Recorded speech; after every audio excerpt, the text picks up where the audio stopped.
بسم الله الرحمن الرحيم.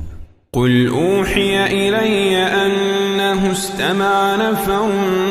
من الجن فقالوا إنا سمعنا قرآنا عجبا يهدي إلى الرشد فآمنا به ولن نشرك بربنا أحدا وأنه تعالى جد ربنا ما اتخذ صاحبة ولا ولدا وأنه كان يقول سفيهنا على الله شططا وأنا ظننا أن لن تقول الإنس والجن على الله كذبا وأنه كان رجال من الإنس يعوذون برجال من الجن فزادوهم رهقا وأنهم ظنوا كما ظننتم أن لن يبعث الله أحدا وأنا لمسنا السماء فوجدناها ملئت حرسا شديدا وشهبا وأنا كنا نقعد منها مقاعد للسمع فمن يستمع الآن يجد له شهابا رصدا وأنا لا ندري أشر أريد بمن في الأرض أم أراد بهم ربهم رشدا وأنا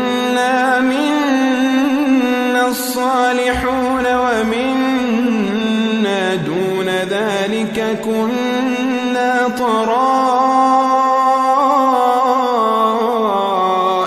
قددا وأنا ظننا أن لن نعجز الله في الأرض ولن نعجزه هربا وأنا لما سمعنا الهدى آمنا به فمن يؤمن بربه فلا يخاف بخسا ولا رهقا وأنا منا المسلمون ومنا القاسطون فمن أسلم فأولئك تحروا رشدا وأما القاسطون فكانوا لجهنم حطبا وأن لو استقاموا على الطريقة لأسقيناهم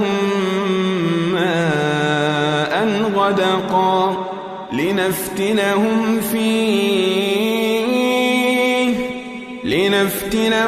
فيه ومن يعرض عن ذكر ربه يسلكه عذابا صعدا وأن المساجد لله فلا تدعوا مع الله أحدا وأنه لما قام عبد الله يدعوه كادوا يكونون عليه لبدا قل إنما أدعو ربي ولا أشرك به أحدا قل إني لا أملك لكم ضرا ولا رشدا قل إني لن يجيرني من الله أحد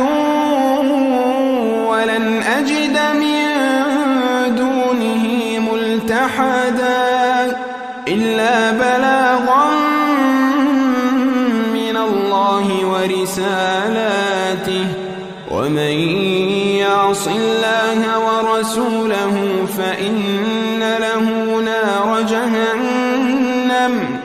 فإن له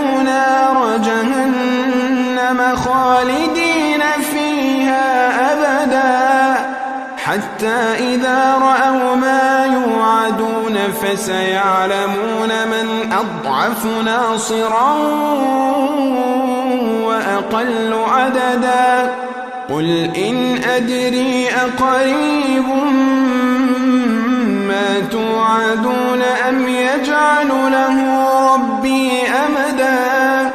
عالم الغيب فلا يظهر على غيبه أحدا إلا من ارتضى من رسول فإنه يسلك من بين يديه ومن خلفه رصدا ليعلم أن قد أبلغوا رسالات ربهم وأحاط بما لديهم وأحصى كل شيء عددا.